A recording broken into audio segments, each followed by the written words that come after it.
Welcome to another episode of Dante's Prison Stories. Hit that like button, hit that subscribe button, or I'ma push that blade.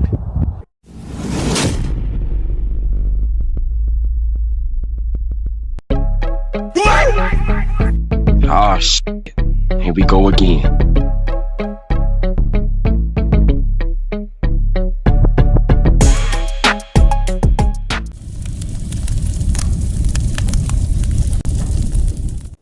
Welcome to another episode of the Donta Show Network Storytime. Today's story is about when I got a contract to take this guy's life that was in a wheelchair. But unbeknownst to me, Frank McGee, which is a known booty bandit, got the same contract. Before we get into the story, three things. Number one, I need for y'all to hit the like button, share the video, and hype the video if you can. Number two, we're going to do the question of the day right now. Question of the day, what is your favorite potato chip? Me, I'm going with Lay's potato chips, classic. Y'all let me know what your favorite chip is. Put it in the comment section. And third but not last, if you enjoy me playing the game, I have a gaming channel. I will have that pinned at the top of the comment section. And if you're not signed up for my Patreon, make sure you sign up for that. It will be pinned at the top of the comment section too. Without further ado, let's get to the story. So I get a call on my illegal contraband cell phone. Hello? Hey, look, I got something for you. What's up? What's happening? Look, it's a dude in there in a wheelchair. I'm not going to say his name, y'all. Okay. It's a dude in there in a wheelchair, and the ticket on his head is 30 grand. I said, what? He said, yeah, it's 30 grand, but I need for you to unalive him, take him out completely. I said, all right, say less, say less. I said, so what did he do? He was like, look, it's not really in a profile of what he did, but whoever this is, they just want it done. I'm getting 10 grand off this my damn self. I said, okay, all right, bet. All right, cool. He's like, all right, one. Now, the guy I just got off the phone with, that's my connection, right? He the one connect me to the contracts, the hits of what needs to be taken care of in prison. What I did not know, that the person that employed him and had him reach out to Frank also, for whatever reason. I guess they really wanted it done. So I assembled my crew. Al, Torty, Homicide, J-Rock before he did the unthinkable. Right? So we all on the yard. I said, look, y'all, we got a bag that's coming in, 25 racks. So it's 5 of us divided, 25 divided by 5, that's 5. 5 bands for each of us. There's this dude here that's in a wheelchair, and they want him gone in 3 days. So I'm like, we got to find him. So Al like, I know who that is, man. I know exactly who that is. I said, who? He said, this dude name is, I'm not going to tell y'all, like I said, due to privacy laws, whatever. Y'all know how YouTube is. So anyway, I said, all right, y'all, let's get it done. But I said, you know what? I want it to be lie out. I want it to be real bloody. So that way we can set an example for these other dudes over here that might want to get out of line. Right? Because we had a lot of business going on. My main business in prison was protection. And my power has been challenged in the past. So this time around, I want it to be loud and messy to send a message that you do not mess with anybody that's under my protection, or this could happen to you. But nevertheless, y'all, let's go on with the story. So now they out there looking for him, right? I don't know what this guy looked like. All I know is Al told me right now this dude got red cornrows, right? Red braids. So I said, well, that shouldn't be too hard to find, right?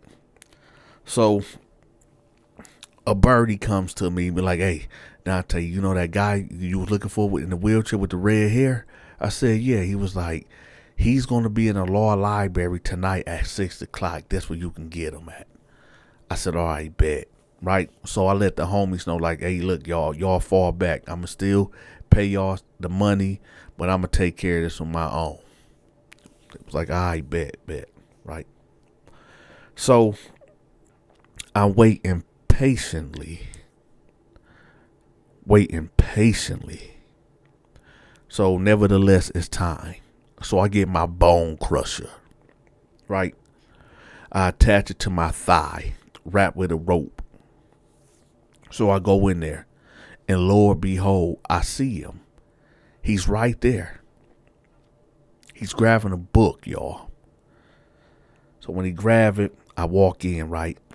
Now my intentions was to walk behind him, put my hand over his mouth, take the bone crusher, and send him to Judgment Day. But I was curious. I was wondering, like, what did he do to even get in here? Like, I want to know before I take this man's life. So I get up on him, and I'm like, you know what time it is. Now, he already had this look of fear on his face, like he knew this day would come. But surprisingly, he didn't scream, he didn't holler, or nothing. He said, man, go ahead and do what you got to do, man. Just do it quick, man. I don't want to suffer. I said, man, what did you do? Tell me what you did, right? So he like, man. And before he could say man again, Frank appeared. Now, for those that don't know who Frank is, I done told y'all a couple of stories about the booty bandit named Frank. Frank was one of them type of guys that'll wine and dine you and treat you like a lady and then demand something from you that you wasn't willing to give up. And if you ain't willing to give it up willingly, well, Frank will find some type of way, unless you check into the hole, to get what he want from you. And what he want from you is something that you don't want to give if you a straight man. So Frank pull up, and I know Frank is a hitter too, right? So I stand up with my bone crusher, and I'm facing Frank, and he was like, oh, hell no, Dante, this me, man. This all me. I'm like, nah, this me. He like, no, man, I got the call, man. I need that. I said, Frank, let me holler at you right quick. He said, no, D, I don't want to hear it. I said, well, listen, one of us gonna die. One of us is gonna die right here, right now, because I got the same call too. So what's happening? He was like, man, no, man, Dante, I need this one, man. I need this one, bro. I said, no, I got this. So we having words back and forth. And I'm noticing dude in the wheelchair trying to roll off. So I'm like, man, hold up. I said, Frank, I'm not playing with you, man. Get the fuck out of here, man, because I'm taking this right here, man. He like, man, Dante, I need this, man. I need this, right? So I said, hey, man, come here, man. Where you going, man? So Frank like, you know, I bet. I'll holler at you. I'll holler. And he walked off. Now, me and Frank done had words before. And actually, I had in my right mind to get Frank up out of here permanently, because he was a threat to my business. So I made a mental note in my head, Frank got to go. So I grabbed the guy in the wheelchair. Well, I didn't grab him. I grabbed his wheelchair and rolled him back over here where I was at. I said, listen, man, I need to know, what did you do to get in here? He like, look, when I was 14 years old, I was robbing houses in my neighborhood. And I didn't stay in no bad neighborhood. I stayed in like a really good neighborhood. And I was adopted. And, you know, I come from the hood, but you know how it is. I said, yeah, I know. He was like, well, I was adopted into a white family and they treated me right. They did. They did good by me. But, you know, me being from the streets, I just couldn't, shake the street stuff. I said, go on. He was like, well, I started breaking into houses. And it wasn't really no reason for me to break into the houses because I had everything provided for me. But I just wanted to break into houses. So there was this house where these two rich white people stayed in, and I wanted to hit the house. So I got my homeboy Andre to come with me. But we found out that the next door neighbors of them, they went on vacation. So we like, okay, they both on vacation. Let's hit both of the houses. So Andre was like, all right, bet, let's do it then. So he said he broke into the first house and Andre broke into the house next door, right? He said he was in there for about 5 minutes and he hear pop, pop, pop. Now he said he heard the gunshots, but it sounded like fireworks, like firecrackers. And it wasn't inside this house, but it sounded like it was outside or something. So he said he froze a little bit, was like, let me get out of here. But before he could leave out, Andre is coming through the window and like, hey, where you at? Where you at? He like, I'm right here. What's up? He was like, hey, man, they was still at home, man, and I shot them. And he like, what? He said, yeah, I shot them. I shot the man and the woman. But we got to dispose of their body. So he like, man, what you mean you shot him? Like, where did you even get a gun at? He was like, man, I wasn't finna go in a house with nothing, man. And I'm glad I did because they was in there. He was like, all right, man, come on, let's go. So they go back over there to the other house. And they trying to move the body. He said, I don't know what we was thinking about doing a disposal body. We was watching too many movies. We was going to take them outside and bury them in the backyard. But they was too heavy, like really heavy, dead weight. So he said they gave up after 10 minutes. So he says, you know what? Let's just burn the house up. Now keep in mind, y'all, this is a big house. This is a 12,000 square foot house, a mansion damn near. Right, so they went into the garage and they found some gasoline. Right, they poured it all over the people, and they set the house ablaze.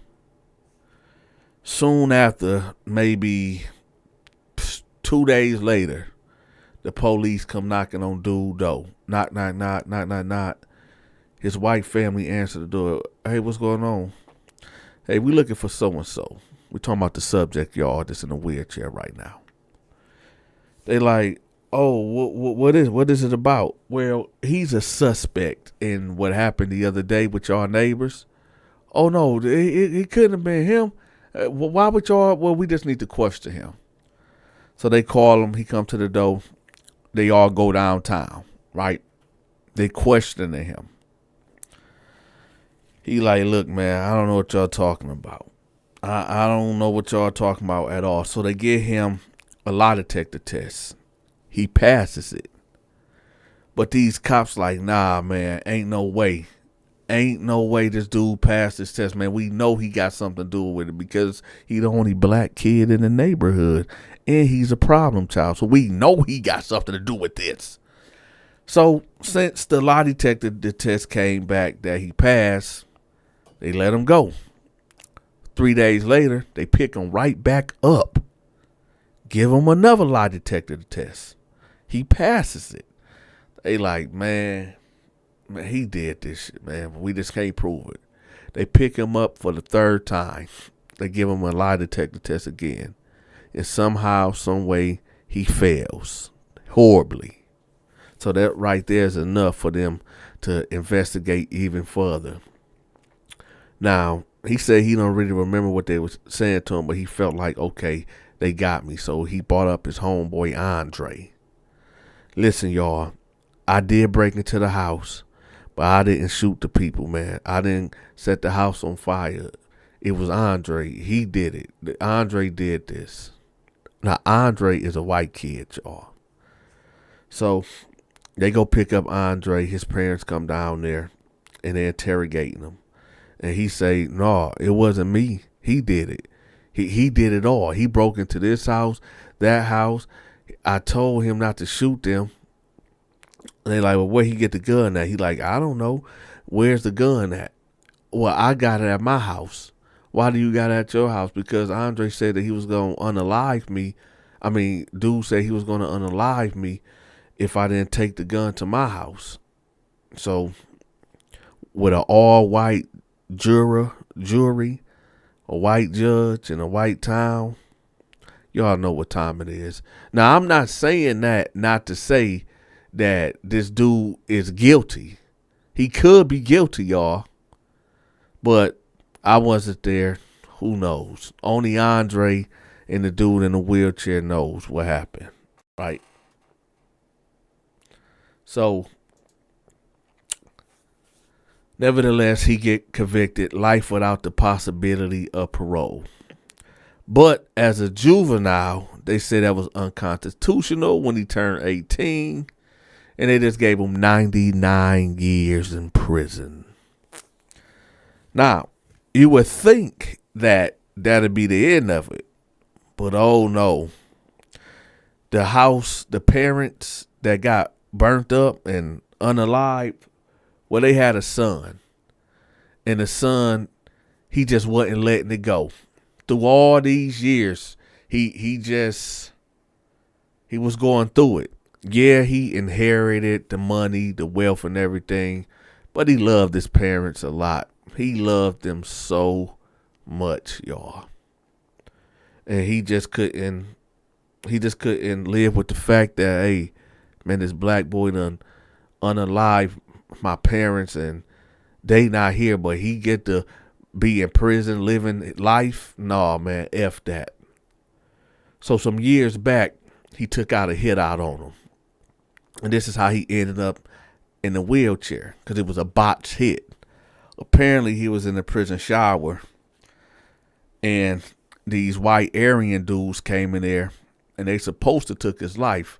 But I guess they was like, nah, we don't want to get took off this compound, but we just going to beat him and break his legs. That'll be enough. Right? So that's what they did. So this is how dude ended up in a wheelchair. But the son wanted more. He said, nah, I want him gone. And I guess this is where I come in at. So I'm like, so did you do it? Even though it really didn't matter to me, because I'm here to do a job. So I said, did you do it? He was like, man, listen, I was 15, 14 years old, man. I was a child, man. I didn't unalive them, man. Andre did that, man. I said, look, I tell you what, I'm not going to kill you. I'm not going to do nothing to you. However, you got 24 hours to get off this compound. He was like, man, thank you. I said, no. Don't thank me. Frank is going to get at you, because this out of my hands. I don't want to have nothing to do with this.